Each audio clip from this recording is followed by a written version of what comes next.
여러분 안녕하십니까? 최악의 가뭄이 덮친 경남에 국가소방동원령이 발령됐습니다. 저수지와 하천이 말라붙어 농업용수 부족은 이미 심각하고 생활에 필요한 물도 위험한 상황입니다. 전국에서 모인 소방차 200대가 긴급 급수 지원에 전력을 다했습니다. 첫 소식 김수윤 기자가 보도합니다. 경남 밀양의 한 주차장에 소방차 40대가 빽빽하게 들어섰습니다. 정부가 어제 저녁 국가소방동원령을 발령함에 따라 전국 16개 시도 소방본부 소속 소방차 200대와 대원 400명이 경남에 결집한 겁니다. 이번 국가소방동원령의 취지는 이제 지역 소방력의 한계를 극복하고 국가 단위로서 지원을 하자는데 그 목적이 있습니다. 제 뒤로 보이는 소방차엔 이렇게 횡성이란 글자가 적혀 있는데요. 강원 횡성이나 서울 등 전국 각지에서 모인 소방차들이 이렇게 경남 가뭄 현장에서 물을 공급하고 있습니다. 동원된 소방력은 경남 14개 관할 소방서에 분산 배치됐는데 저수율이 25%로 전국 최저 수준으로 떨어진 밀양에 가장 많은 40대의 소방차가 배치됐습니다. 소방대원들은 도시마천 등에서 물을 담아 인근 농경지나 저수지로 이동해 물을 공급하는 작업을 반복하고 있습니다.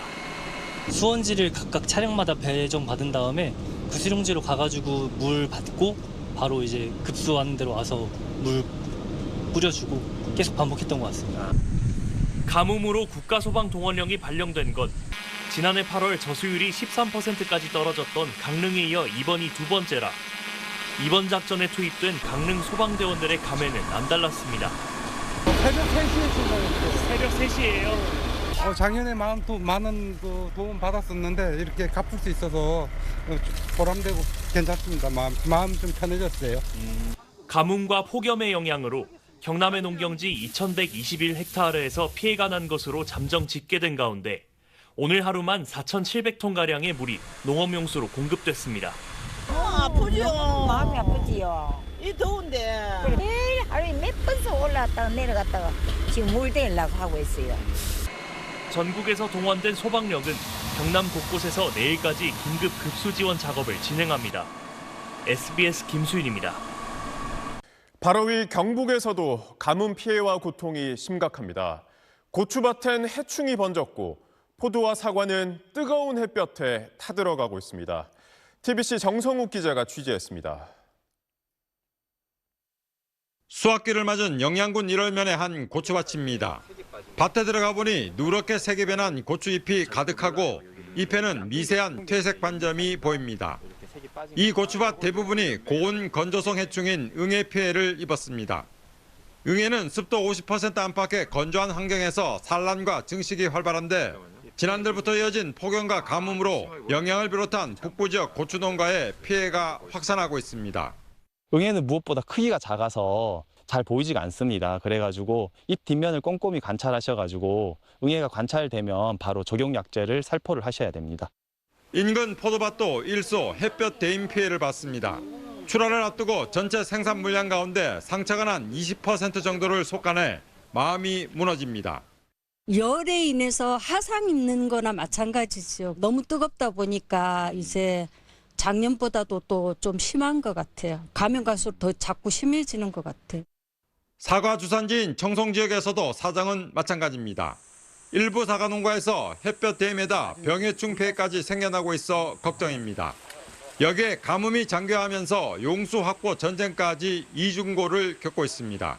물이 부족해서 물 전쟁을 벌이고 있고 지금 워낙 고온 현상으로 인해서 일소가 조금씩 보이긴 보이는데 이번 주부터 폭염의 기세가 한풀 꺾였지만 내륙 지역에는 시원한 비 소식이 없어 농민들의 속만 타들어가고 있습니다.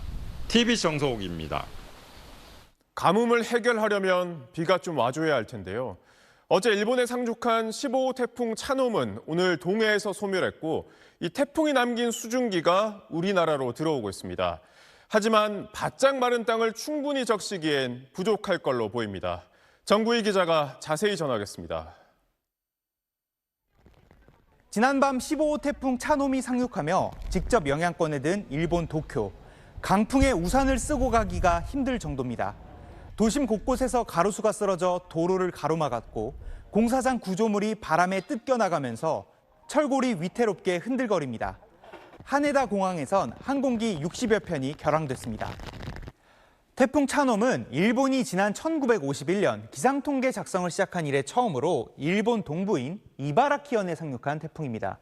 기존 태풍과 정반대로 동쪽에서 서쪽으로 역주행을 하면서 일본 열도를 가로질렀고 오늘 오전 9시쯤 동해로 빠져나간 직후 소멸했습니다.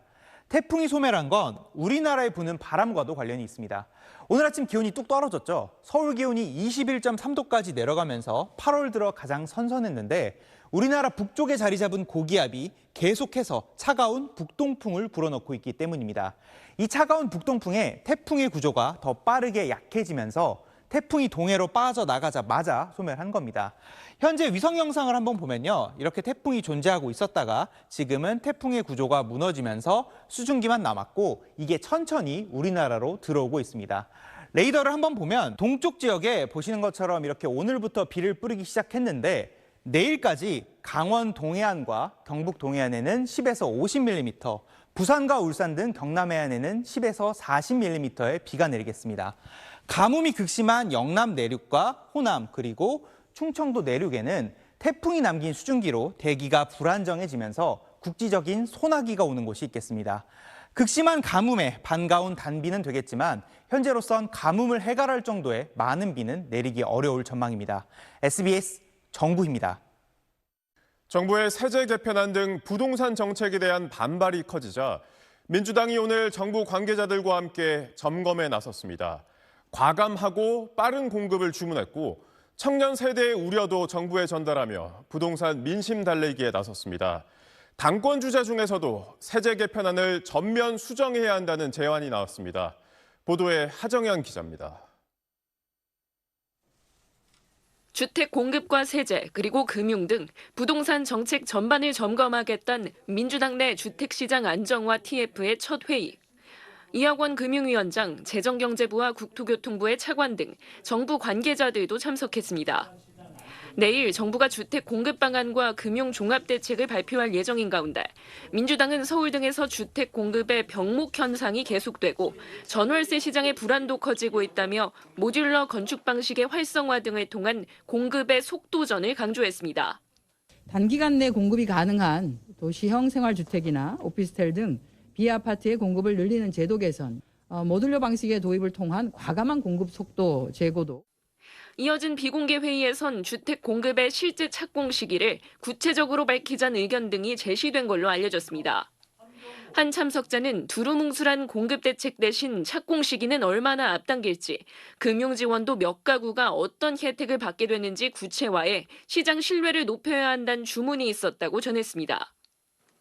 민주당은 세제 개편안과 관련해선 비거주 1주택자가 불가피하게 실거주를 하지 못하는 사정과 같은 시장의 현실과 청년 세대의 주거 불안을 깊이 고려해야 한다는 우려를 거듭 정부 측에 전달했습니다. 비거주 1주택의 경우를 포함해서 세제와 관련돼서 우려하시는 여러 목소리들, 특히 청년들의 목소리 이런 부분들은 전달을 했고요. 청년 세대와 실수요자를 위한 생애 최초 주택 구입자금 대출 등을 확대하고 저금리 전세 대출 등을 위한 주택 도시기금도 파격적으로 늘려야 한다는 제안도 있었습니다. 이런 가운데 민주당 대표 경선에 나선 송영길 후보는 이재명 대통령 지지율 하락의 원인으로 부동산 정책을 지목하며 세제 개편안을 반대하는 민심을 전하기도 했습니다. 부동산 이거 세금 손대지 말으라는 게 일반 주장이에요. 민주당은 내일 의원총회를 열어 부동산 세제 개편안과 주택 공급 대책에 대한 총의를 모으기로 했습니다. SBS 하정은입니다. 이런 가운데 법제처 홈페이지에 올라온 부동산 세제 개편안은 이미 수천 건의 국민들 의견이 달렸습니다. 특히 비거주 1주택이나 부부가 공동 명의로 집을 가지고 있는 경우 반발이 거셉니다. 정책을 내놓기 전에 분석을 더 철저히 했어야 한다는 비판이 쏟아지고 있습니다. 김범주 기자가 전하겠습니다.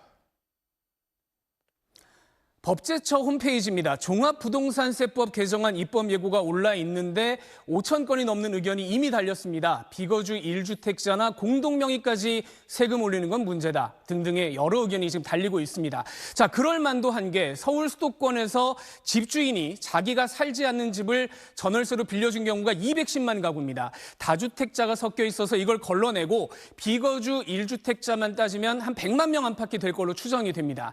이번 세제 개편안에서 이 비거주 1주택자가 갑자기 주요 과세 대상이 됐죠. 시가 기준으로 20억 원을 간 넘는 집을 가진 경우에 거주를 하면 종부세가 없지만 비거주는 앞으로 185만 원을 내라는 겁니다. 이직이나 육아 문제 이런 걸로 비거주를 선택한 사람들이 많은데 그럼 그럴 때마다 이사를 하라는 거냐?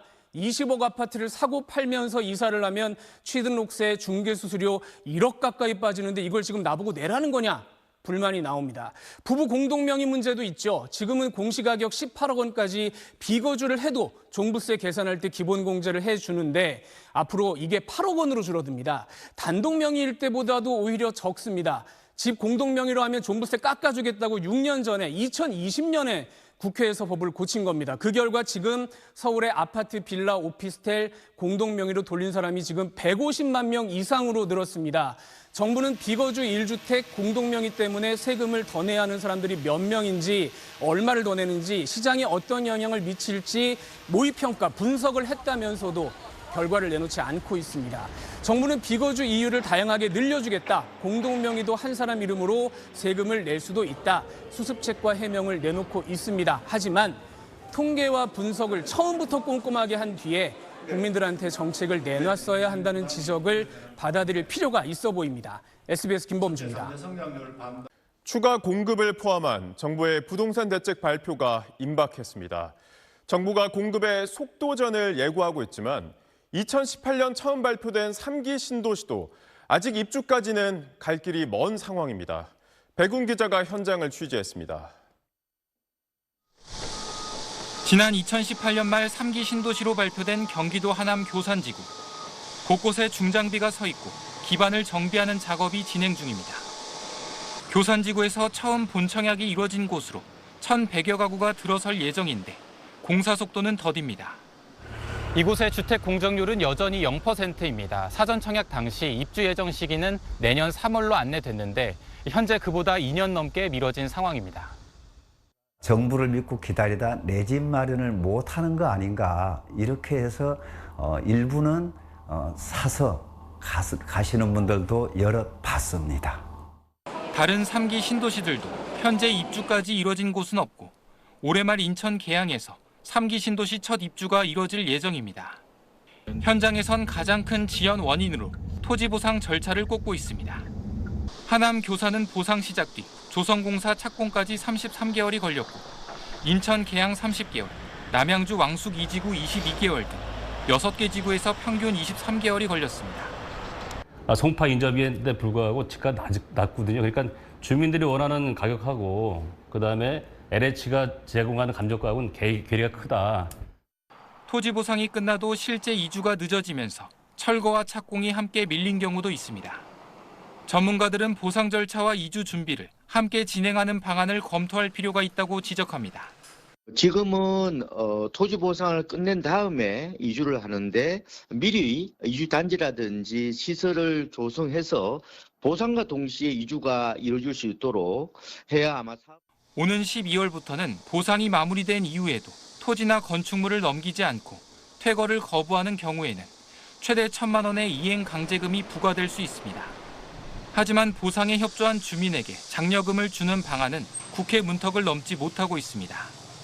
조만간 발표될 주택 공급 대책에서 사업 기간을 줄일 구체적인 방안이 나올지 주목됩니다. SBS 백운입니다. 오늘 코스피는 반도체를 비롯해 다른 업종도 고르게 오르며 큰 폭으로 상승했습니다. 한편 부실 기업을 솎아내기 위해 상장 폐지 요건을 강화하면서 주가가 1,000원에도 못 미치는 이른바 동전주 등 36개 종목이 관리 종목으로 지정됐습니다. 김혜민 기자가 보도합니다. 오늘 코스피의 3.6% 상승을 이끈 건 반도체 투톱만이 아니었습니다. 삼성전자가 6.6%, SK하이닉스가 5.5% 급등했지만 한국콜마와 코스맥스 등 화장품주, 두산에너빌리티와 삼성전기 등도 강세를 보였습니다. 올해 코스피 폭등 과정에서는 반도체 쏠림으로 상승 종목보다 하락 종목이 많았는데 이달 들어서는 단 하루를 제외하고 상승 종목 수가 하락 종목 수보다 많았습니다. 코스피 200 변동성 지수도 석 달 만에 50대로 내려왔습니다. 전문가들은 시장 쏠림이 완화됐다는 의미라면서 업종별로 주가가 차례로 오르는 순환매 조짐도 나타난다고 설명했습니다. 이번 반등은 지난번 5월달, 6월달 급락후 반등 때랑 달리 반도체 쪽으로만 가는 게 아니라 이제 조금 그 순환매의 온기가 이전보다는 많이 더 확산이 되는 것 같아요. 코리아 디스카운트 해소를 위한 주식시장 부실기업 상장 폐지 강화 조치도 본격 시행됐습니다. 주가가 1,000원에 미치지 못하는 이른바 동전주 기업과 시가총액이 코스피 300억 원, 코스닥 200억 원에 미달한 기업 36개가 관리 종목으로 지정됐습니다. 지난달 1일부터 주가가 30거래일 연속 1,000원을 밑돌거나 시가총액 기준에 미달한 곳들로 이후에도 90거래일 중 45거래일 연속 해당 기준을 충족하지 못하면 최종 상장 폐지 대상이 됩니다. 페니스탁에 대해서 상장 제한을 두는 제도는 미국에서도 계속 진행되고 있었고 되게 오래됐어요. 거래량도 적은데 가격 변동성도 크다. 그러면 주가를 의도대로 움직일 수 있는 가능성도 많아지는 거죠. 다만 최근 증시 급등락으로 실적이나 재무 상태와 관계없이 주가가 크게 하락한 중소기업들이 피해를 볼 수 있다는 우려도 나옵니다. 중소기업 중앙회는 관련 기준을 보완하고 시행을 유예해달라고 요구했습니다. SBS 김혜민입니다. 영업이익 10% 성과급 지급 방식을 놓고 노사 협상 중인 SK하이닉스에서 새로운 노조 출범이 임박했습니다. 과반 노조를 만들어 노사 교섭에 참여하겠다는 계획인데 삼성전자 노조와의 연대도 예고했습니다. 권란 기자의 보도입니다. 최근 개설된 SK하이닉스의 새 노조 홈페이지입니다. 통합노조란 이름으로 지금까지 1,700명 넘는 조합원이 가입했습니다. 지난 8일 설립 신청서를 접수한 통합노조는 노동청이 서류 검토를 마치는 내일쯤 정식 출범할 예정입니다. 통합노조는 현재 지역, 직군별로 나뉜 3개의 노조가 교섭력을 분산하고 있다며 원팀으로 협상력을 끌어올리겠다는 계획입니다. 최우선 목표는 전 직원의 절반 이상인 18,000명 조합원 확보로 과반 노조 지위를 얻어서 교섭권을 획득하는 겁니다. 이후 영업이익 10% 성과급의 일부를 주식으로 지급하려는 사측의 시도를 저지하고 전액 현금 지급 원칙을 사수하겠다고 강조했습니다. 협상 과정의 투명한 공개, 조합원에게 동일한 투표권 부여 등 기존 노조와 차별점도 부각했습니다. 민주노총, 한국노총 등에 소속되는 대신 최근 사측을 상대로 성과급 합의를 이끌어낸 삼성전자 초기업 노조와 손잡겠다고도 밝혔습니다. 삼성전자 초기업 노조 측도 큰 이슈에 대해 함께 성명을 내는 방안을 검토하겠다고 밝혔습니다. 다만 통합노조가 정식 출범하더라도 이미 6차 교섭까지 진행된 임금 단체 협상에 참여할 수 있을진 미지수입니다. 교섭권을 가질 수도 있습니다. 그렇지만 여러 이야기들을 들어야 되기 때문에 그 교섭권 자체가 힘들게 나올 수도 있다는 것입니다. 통합노조가 교섭 참관, 진행 상황 공개 요구, 조합원 의견 전달 등의 방식으로 최대한 영향력을 행사하겠다고 밝힌 가운데 영업이익과 성과급을 둘러싼 논란이 재현될 수 있다는 전망도 나옵니다. SBS 권란입니다. 지난달 취업자가 10만 명 넘게 늘었지만 청년 고용 시장에는 여전히 찬바람이 불고 있습니다. 청년 취업자는 45개월 연속 감소했고 청년 실업률은 5년 6개월 만에 가장 큰 폭으로 올랐습니다. 최희선 기자가 보도합니다. 대학생 박다빈 씨는 최근 공무원 시험 준비를 시작했습니다. 기업들의 공개 채용이 크게 줄어든 데다 신입보다 경력직에 인문계보다 이공계의 기회가 쏠리다 보니 취업이 쉽지 않을 거라고 생각했습니다. 경력이 없어서 지원하는 건데 또 지원 자격에는 경력이 있는 분 무대라고 써있고 공무원은 스펙을 보지 않고 정말 순전히 공부만 해서 갈 수 있는 길이기 때문에 국가데이터처 조사 결과 지난달 전체 취업자 수는 1년 전보다 10만 8천 명 늘며 넉 달 만에 두 자릿수 증가를 기록했습니다. 공무원 시험 합격자 발표와 공공 일자리 확대 등의 영향으로 분석됩니다. 하지만 청년층 사정은 더 나빠졌습니다. 15세에서 29세 청년 취업자는 19만 1,000명 줄어 45개월째 감소했습니다. 단순히 청년층 인구가 감소했기 때문만은 아닙니다. 청년층 전체 인구 중 취업자 수인 청년 고용률도 44.2%로 1년 전보다 1.6%포인트 떨어져 27개월째 하락세입니다. 청년층 실업률도 올라갔습니다. 각종 자격증을 따고 인턴 경험을 쌓으며 취업을 준비하고 있지만 일단 한 전공으로는 좀 취직이 많이 어렵다고 듣고 있어요. 그래서 다중 전공 같은 게 무조건 필수고 스펙 같은 것도 잘 쌓아야 돼요. 청년층 실업률은 2021년 1월 이후 5년 6개월 만에 가장 큰 폭으로 상승했습니다. 안정적인 일자리가 공급되지 않다 보니까 단기 불안정한 일자리에 도전하고 또 실업자로 금방 전환되는 현상도 두드러지게 나타나고 있고 정부는 조만간 민간 공공 창업 등을 아우르는 30만 개 일자리 창출 방안을 발표할 예정입니다. 하지만 AI 도입 등으로 인한 고용 없는 성장, 반도체 위주의 편중된 성장으로 자칫 청년 고용 한파가 길어질 수 있다는 우려가 큽니다. SBS 최희선입니다. 강진이 휩쓸고 간 콜롬비아에선 필사의 구조 작업이 이어지고 있습니다. 무너진 건물 속에서 기적처럼 생존자가 발견되기도 하지만 계속되는 여진에 작업은 더디기만 하고 사망자와 실종자 수는 빠르게 늘고 있습니다. 유덕기 기자입니다. 구조대원들이 건물 붕괴 현장에서 콘크리트 잔해 아래 갇힌 여성을 안심시킵니다. Entonces tenme un poquito de paciencia. Estamos todos los equipos trabajando para ello. Bueno. 10시간 넘는 사투 끝에 지진 발생 36시간 만에 이 30대 여성은 무사히 구조됐습니다. 무너진 건물 아래 갇힌 채 구조대가 건넨 물을 받아 마시며 버틴 또 다른 30대 여성도 발견 16시간 만에 구조됐습니다. 지진 발생 사흘째 칼리, 페레이라, 마니살레스 등 콜롬비아 지진 피해 지역마다 한 사람이라도 더 살리기 위한 필사의 구조 작업이 이어지고 있습니다. 음향 장비를 동원해 생존 신호를 찾고 주민들은 인간띠를 만들어 건물 잔해를 걷어내고 있습니다. Todavía tenemos una ventana grande, toda nuestra gran ventaja es que pueden haber espacios vitales aislados que permiten que las personas sobrevivan un determinado tiempo, un tiempo mucho más avanzado. 아기 고양이와 강아지 같은 반려동물도 간간히 구조되고 있지만 생명을 구하기 위한 절박한 노력에도 불구하고 사망자 수는 빠르게 늘고 있습니다. 지금까지 250명이 숨지고 2,600명 가까이 다쳤다고 콜롬비아 지자체들이 밝힌 가운데 민간 사이트에 접수된 실종자 수는 4,000명을 넘어섰습니다. Mano que asumimos que está allí atrás con cierta esperanza, pero ya no se escuchan ruidos. No lo sé. Mi esperanza es poca. 70회 넘는 여진은 구조 작업을 더욱 더디게 만들고 있습니다. 콜롬비아 정부는 약탈 방지와 구호 지원을 위해 피해 지역에 야간 통행 금지령을 내리고 구국대원과 경찰 외 일반 차량 운행도 금지했습니다.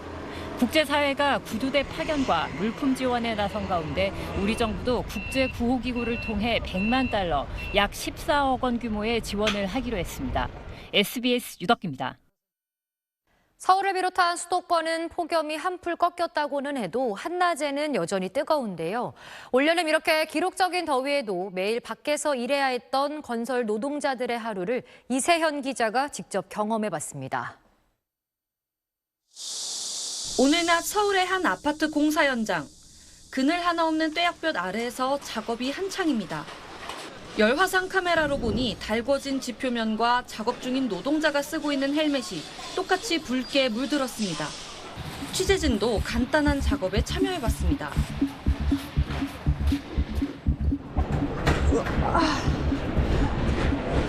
와, 너무 무거운데요. 이게 철판이라 그런지 꽤 뜨겁습니다. 현재 현장의 체감 온도는 34도에 달하고 있습니다. 그런데 제가 들고 움직여야 했던 철판의 온도는요, 무려 70도를 넘었습니다.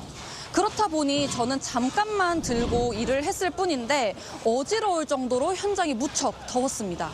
제가 이거 해오면서 올해가 제일 더운 것 같아요. 체감 온도가 기준선 33도를 넘어서면서 현장에선 4시간 15분간의 휴게 시간이 주어졌습니다. 쉴 공간에는 냉방장치도 가동됐는데 취재진이 방문한 현장은 여건이 나은 편에 속합니다. 넘어서 못 살겠다. 폭염대책 마련해라.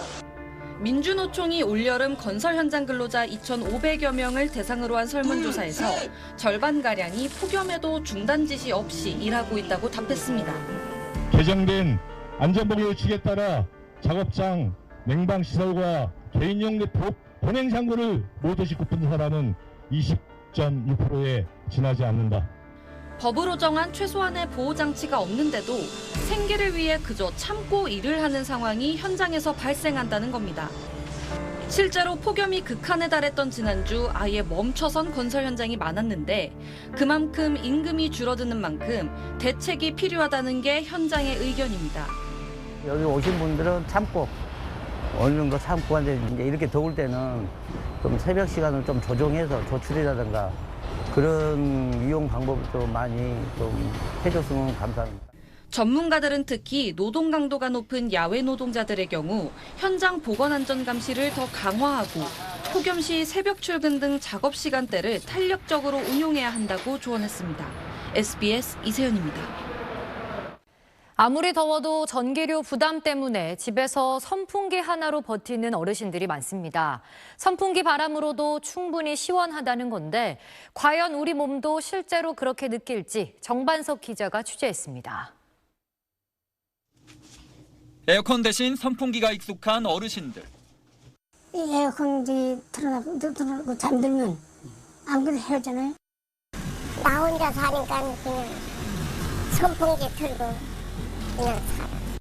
지난 2018년 폭염 당시 국내 농촌 노인 104명을 조사했더니 더위에 가장 먼저 찾은 건 에어컨이 아니라 선풍기였습니다. 전기요금이 가장 큰 이유였습니다. 체온을 낮춰주는데 선풍기가 얼마나 효과가 있을까요? 아침 저녁으로 선선해지긴 했지만 오늘도 낮 최고 기온이 33도에서 34도까지 올라간 곳이 많습니다. 실내 온도는 보통 이보다 조금 더 높아서 36도까지 오를 수 있습니다. 캐나다 연구팀이 36도에서 8시간 동안 65세 이상 노인 18명의 중심 체온, 즉 피부가 아니라 몸속 체온을 측정했습니다. 중심 체온이 38.3도까지 올라갔는데 선풍기를 켜도 결과는 별반 다르지 않았습니다. 기온이 높을 때 선풍기는 이미 뜨거워진 주변 공기를 몸에 보내기 때문입니다.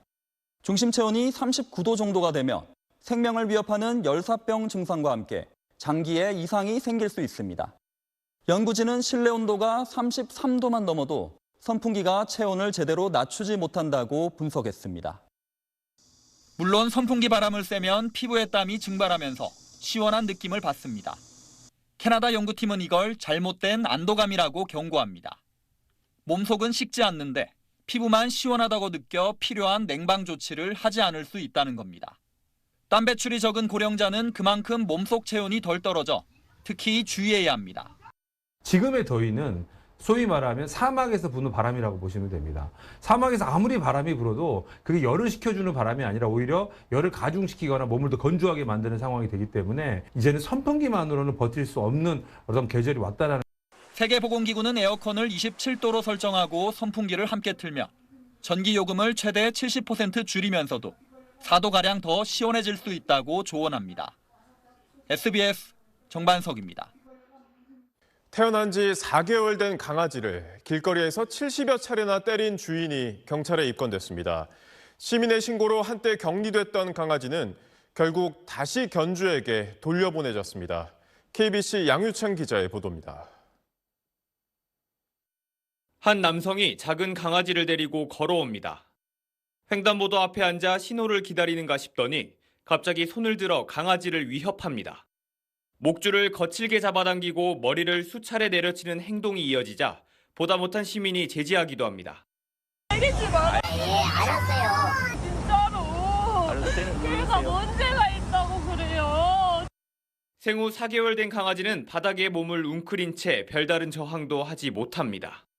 절대 훈육이라고 생각할 수 없을 정도로 걔가 계속 낑낑거려가지고 이제 건너가서 약 15분 정도의 폭행이 지속됐어요. 그때 술에 취해 있는 상태셨고 담배 피우시면서 계속 머리를 똑같이 세게 내리쳤어요. 강아지가 구타당한 장소입니다. 이곳에서만 5분 동안 70여 차례 학대 행위가 있었던 것으로 확인됐습니다. 신고를 받고 출동한 경찰이 조사에 나서자 이 남성은 강아지를 남겨둔 채 자리를 떠났고 결국 목격자가 강아지를 데려가 임시보호했습니다. 이 남성은 교육 목적으로 해당 행위를 했을 뿐 학대는 아니다고 말한 것으로 전해졌습니다. 동물권이나 생명권에 좀 취약한 그런 상황을 OECD 국가에 비해서는 가지고 있는데요. 생명 감수성이나 이런 부분에 대한 초중고요 때부터 좀 필요하지 않나. 격리 조치됐던 강아지는 학대 남성이 소유권을 주장하면서 다시 이 남성에게 돌아가게 된 것으로 확인됐습니다. 경찰은 이 남성을 동물보호법 위반 혐의로 입건해 조사하고 있습니다. KBC 양유창입니다. 국내 최대 규모의 음란물 사이트를 운영해온 일당이 경찰에 붙잡혔습니다. 이 음란물은 미끼였고 불법 도박 사이트 회원 모집이 목적이었습니다. 컴퓨터 공학 박사까지 가담해 사이트를 만들고 관리한 걸로 조사됐습니다. 보도에 배성재 기자입니다. 경찰이 한 남성의 손목에 수갑을 채웁니다. 시간으로 성착취물, 불법 촬영물, 음란물 유포, 도박 등을 혐의로 체포하는 거예요. 불법 도박 사이트와 음란물 유포 사이트를 만들고 관리해온 컴퓨터 공학 박사 A씨가 체포되는 모습입니다. A씨 일당은 지난 2019년부터 필리핀을 거점으로 아동 성착취물을 비롯한 국내 최대 규모의 불법 음란물 유포 사이트 2개를 만들어 운영해온 혐의를 받고 있습니다. 불법 영상만 11만 6천여 개, 가입 계정 285만 개, 누적 조회수가 53억 회에 달했습니다. 이들은 음란물로 끌어모은 회원들을 자신들이 운영하는 불법 온라인 카지노로 유인했습니다.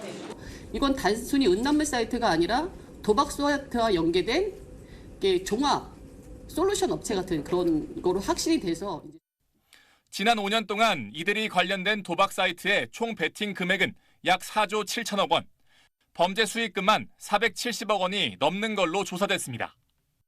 경찰은 지난해 11월 여성단체가 해당 음란물 사이트를 고발하자 수사에 착수했는데 음란물 유포와 도박 사이트를 동시에 운영하는 과정에 핵심적인 역할을 했던 컴퓨터 공학 박사 출신 A씨를 검거하면서 구체적인 범행 관련 데이터 등을 확인한 걸로 알려졌습니다.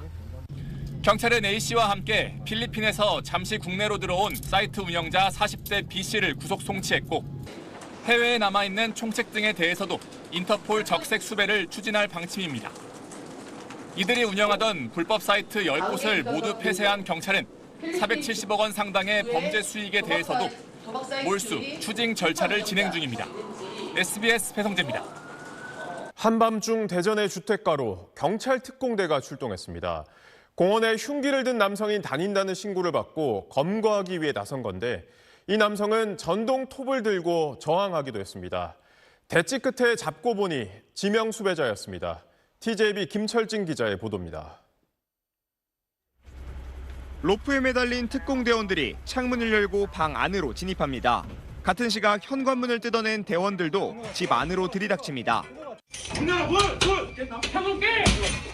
오늘 새벽 1시 11분쯤 대전 서구 갈마동의 한 다세대 주택에서 29살 남성 A씨가 체포됐습니다. 앞서 한 남성이 공원에서 흉기를 들고 다닌다는 신고를 받고 출동한 경찰이 추적 끝에 A씨 주거지를 찾아낸 겁니다.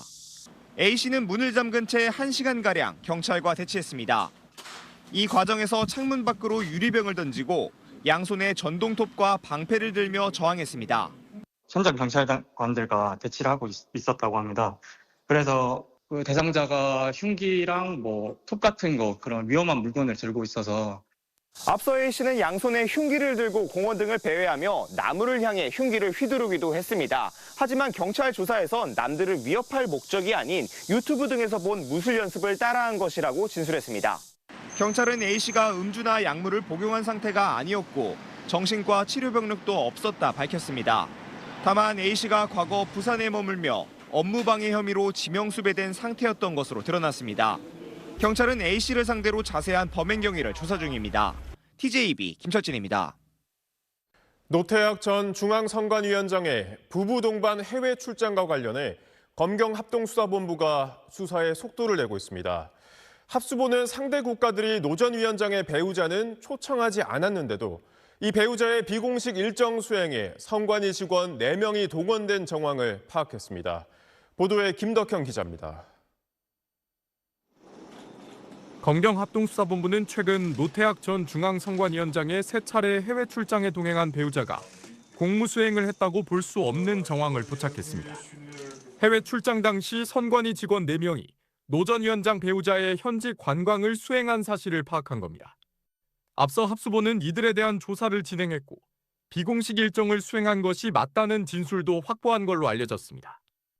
선관위 출장 기록을 보면 당시 노 전 위원장 배우자는 선거 제도 등 선관위 업무 관련 일정에는 참석하지 않았습니다. 부부 동반 출장 전에 배우자에 대한 상대국 공식 초청이 없었다는 지난 6월 SBS의 단독 보도 내용과 관련해서도 합수본은 외교부를 통해 공식적으로 확인했습니다. 합수본은 결국 노 전 위원장의 부부 동반 해외 출장 모두 선관위가 자체 기획한 일정이었고 관련 예산 모두 선관위가 부담한 걸로 파악했습니다. 합수본은 노 전 위원장이 출장 계획들을 사전에 보고받아 인지했는지 선관위 직원들을 비공식 일정에 동원한 과정에 개입했는지 등도 들여다보고 있습니다. 합수본은 이를 확인하기 위해 오늘 노 전 위원장의 해외 출장에 동행했던 선관위 직원 1명 등 중선관위 직원 2명을 참고인 신분으로 불러 조사했습니다. 한편 합수본은 오늘 투표용지 부족 사태와 관련해 강남구 선관위 사무국장을 피의자로 소환했고 투표율 조작 의혹에 대한 관계자 조사도 이어가고 있습니다. SBS 김덕현입니다. 지금 미국에선 위스콘신주 주지사에 도전한 한인 2세 프란체스카 홍이 화제입니다. 민주당 후보를 뽑는 예비선거에서 오늘 초박빙 끝에 졌지만 미 정치권에서 불고 있는 진보 돌풍을 상징적으로 보여줬다는 평가입니다.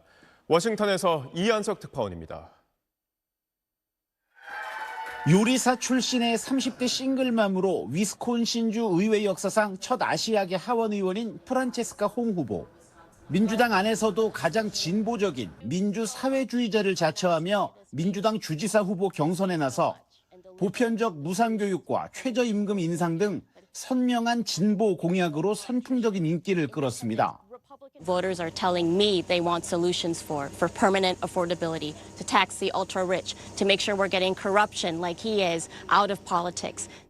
최근 미시간과 미네소타 등에서도 진보 후보들의 승리가 이어지며 홍 의원의 본선 진출 여부도 미국 전역의 뜨거운 관심사로 떠올랐습니다. 트럼프 대통령은 홍 후보를 겨냥해 공산주의자라며 맹공을 퍼부었고 민주당 주류 세력 역시 본선 경쟁력이 부족할 거란 이유를 들며 경계감을 드러내왔습니다. And in Wisconsin, the communists even have a woman who said that the holiday of Thanksgiving should be immediately abolished. 홍 후보는 접전 끝에 0.41%포인트 차, 약 3,200여 표 차로 중도 성향 크롤리 후보에게 졌지만 미국 내 진보 돌풍 위력을 다시 한번 확인시켰다는 평가가 나오고 있습니다. I am so deeply, deeply grateful to my core for how hard you have all fought. 실업과 고물가, 주거불안 등 불평등에 지친 젊은 층과 노동자 계층이 민주사회주의를 표방한 진보 후보들에 열광하고 있다는 분석입니다.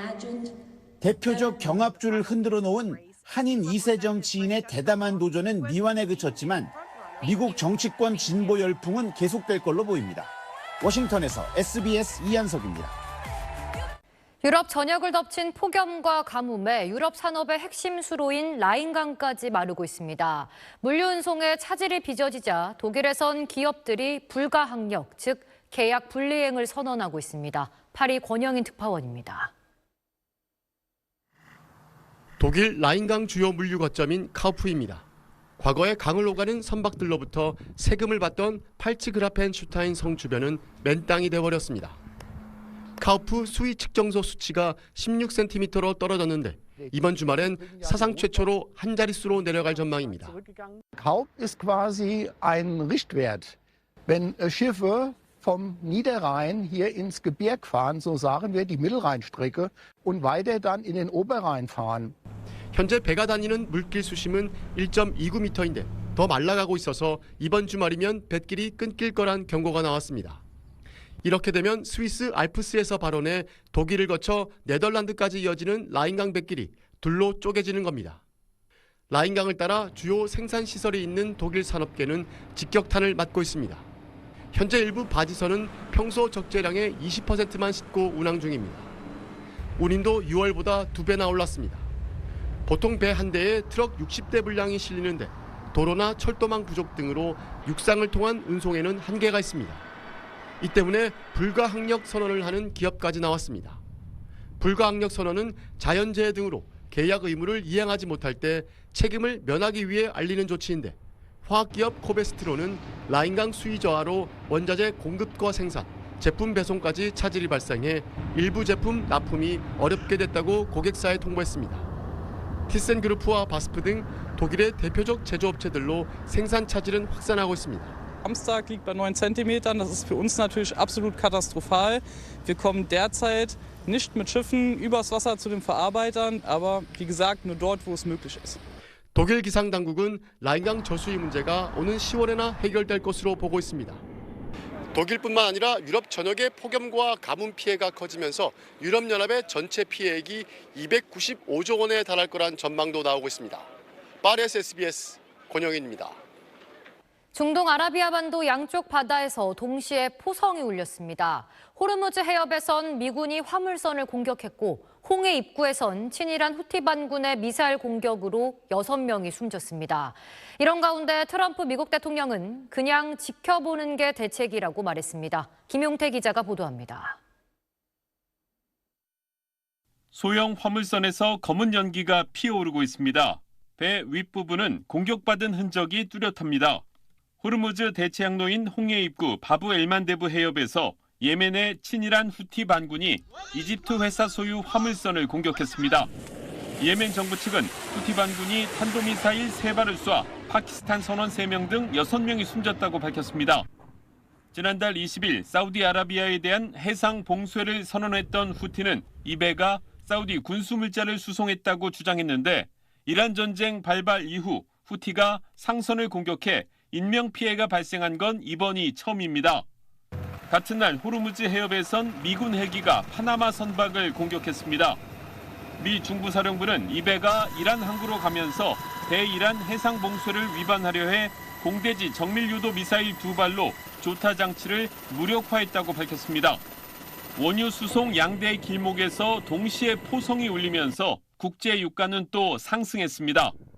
위기감이 고조됐지만 미국 트럼프 대통령은 느긋하게 지내며 이란이 얼마나 형편없는 상황인지 지켜보는 것이 대이란 전략 중 하나라고 말했습니다. 이란은 그냥 내버려둬도 실패할 것이라는 주장인데 사실상 대책이 없다는 말이라는 지적이 나왔습니다. We have total control over the Hormuz Strait right now. They don't have control. We have total control. We own it. 이런 트럼프의 말과 정반대로 이란 강경파인 레자이 안보회의 신임 사무총장은 미국이 전쟁을 끝내고 동결 자금을 풀기 전엔 호르무즈 해협을 절대 개방하지 않겠다고 목소리를 높였습니다. SBS 김용태입니다. 북한이 지난 6일에 이어 오늘도 원산에서 동해상으로 탄도미사일을 발사했습니다. 지난번과 같은 곳에서 같은 방향으로 쐈지만 사거리는 2배 이상 늘어났는데 신형 미사일 시험으로 추정됩니다. 김태훈 국방전문기자입니다. 북한이 오늘 오전 6시쯤 강원도 원산 일대에서 동해상으로 발사한 탄도미사일 한 발은 700km 이상 비행한 걸로 우리 군은 파악하고 있습니다. 북한은 지난 6일에도 원산에서 동해상으로 탄도미사일을 쏘았는데 당시 비행거리는 약 300km로 알려졌습니다.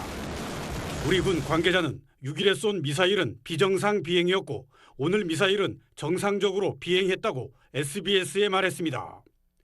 또 오늘 원산 발사 현장에 김정은 노동당 총비서가 참관했을 가능성이 있다고 이 관계자는 덧붙였습니다.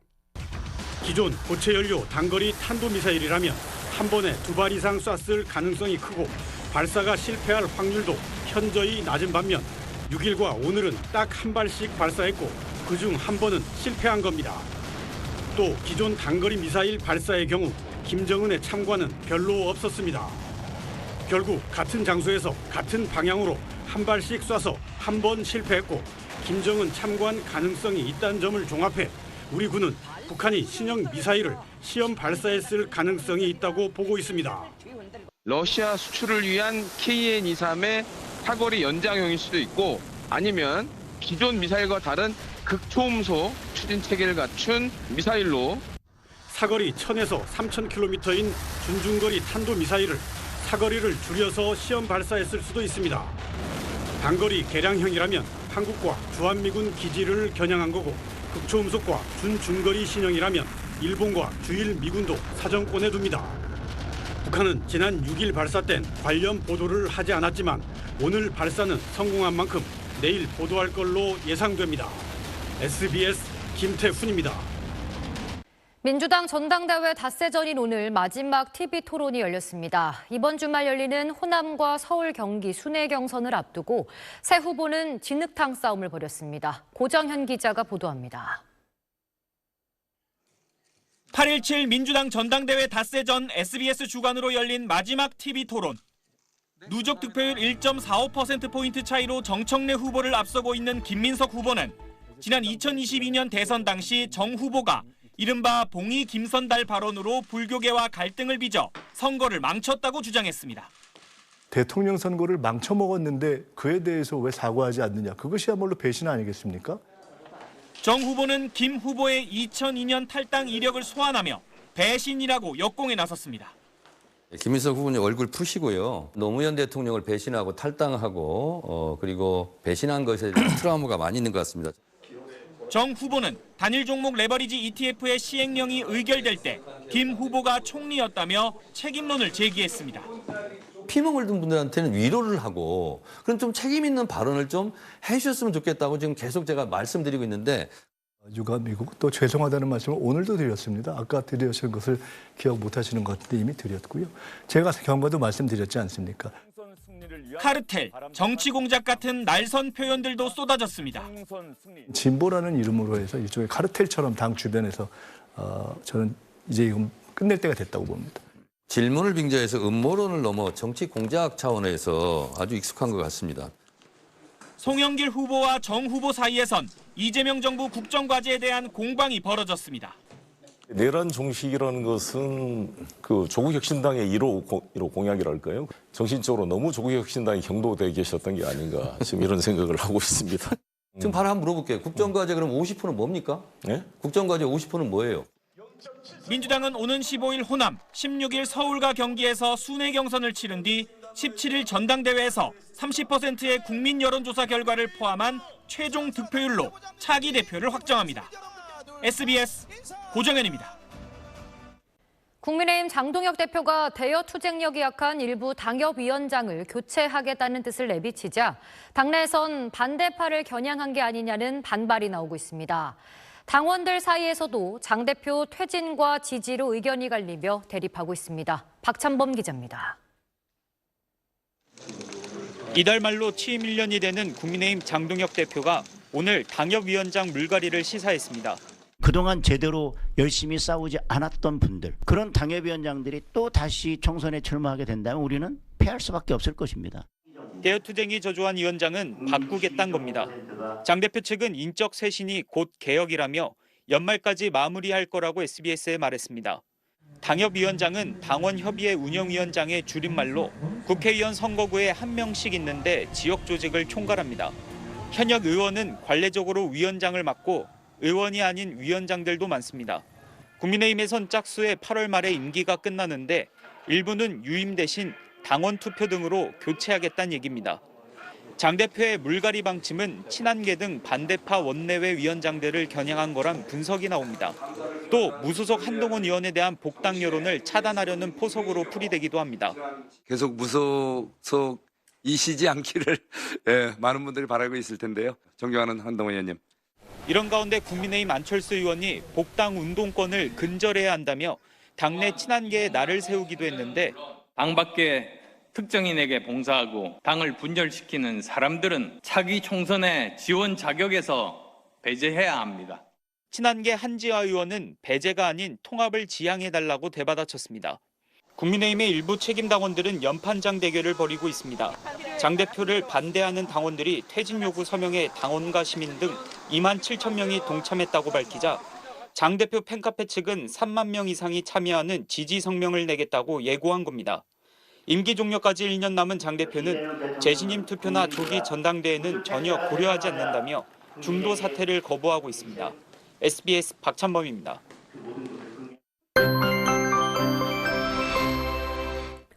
네, 오늘도 볕은 뜨거웠지만 차고 건조한 북동풍의 영향으로 공기는 선선했습니다. 한편 어제 일본에 상륙한 태풍 차놈은 이렇게 회색빛의 수증기만 남긴 채 소멸했는데요. 이 비구름의 영향으로 오늘 강원 동해안 지역은 비가 내리고 있고요. 밤 사이에는 저기압이 더 동해상으로 가까워지면서 영남 해안까지 비구름이 확대되겠습니다. 비는 모레까지 이어지겠습니다. 예상되는 비의 양을 보면 동해안 지역에 10에서 50mm, 가뭄이 극심한 경남 해안 내일 10에서 40mm의 단비가 예보됐습니다. 한편 고온다습한 수증기가 대기 하층으로 유입되면서 대기가 불안정해져 내일 충청 이남 내륙에는 소나기 예보가 있는데요. 양은 5에서 40mm 정도 예상됩니다. 내일은 전국 하늘 대체로 맑겠고 동해안만 흐리겠습니다. 동해안과 남해안, 제주 해안가로는 강한 너울이 밀려들어와 휴가철 해안가 안전사고에 각별히 주의하셔야겠습니다. 오늘 밤도 더위 걱정은 크게 안 하셔도 되겠습니다. 다만 내일 낮에는 서울이 33도, 대구와 광주가 34도까지 크게 오르겠습니다. 모레와 글피에는 수도권을 포함한 내륙 곳곳에 소나기 예보가 나와 있고요.